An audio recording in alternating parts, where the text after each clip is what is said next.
मतं दिली। महाराष्ट्राच्या निकालावर गुणरत्न सदावर्तेंचं हे वक्तव्य। उद्धव ठाकरे मुख्यमंत्री असताना आम्हाला त्रास दिला असेही सदावर्ते म्हणालेले आहेत। तर राज ठाकरेंची भूमिका ही राजकीय कमी व्यवहारिक जास्त असते। गुणरत्न सदावर्ते यांची राज ठाकरे आणि मनसेवर देखील ही टीका आहे। युतीने जे काम केलं लाडकी बहीण म्हणून किंवा संयम दाखवला, कुणाला नाहकपणे त्रास दिला नाही, ह्या बाबींचा पुरेपूर मतदारांना, महाराष्ट्रातल्या सुज्ञ मतदारांना, हिंदू राष्ट्र भारत मानणाऱ्या, अखंड भारत मानणाऱ्या मतदारांनी भरभरून, मी असं म्हणेल की डंके की चोट पे माननीय देवेंद्रजी आणि एकनाथरावजी शिंदे साहेब यांच्यावर विश्वास टाकून मतदान केलेलं आहे। म्हणजे एका अर्थाने व्यवहार म्हणून निवडणुकीला त्यांनी पाहिलं, राजकारणाला पाहिलं।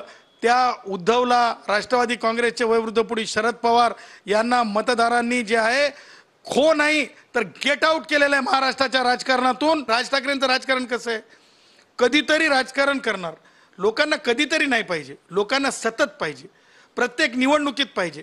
त्याच्यामुळे मला असं वाटतं की राज ठाकरेंची जी म्हणजे भूमिका आहे, ती भूमिकाच मला वाटतं की राजकीय कमी आहे आणि व्यवहारिक जास्त आहे। त्याच्यामुळं राज ठाकरेंचं जी काही म्हणजे मुलाची यश अपयश आहे, ते मला असं वाटतं की राज ठाकरेंच्या राजकारणाची ती गोळाबेरीज आणि इज इक्वल टू आलेलं उत्तर।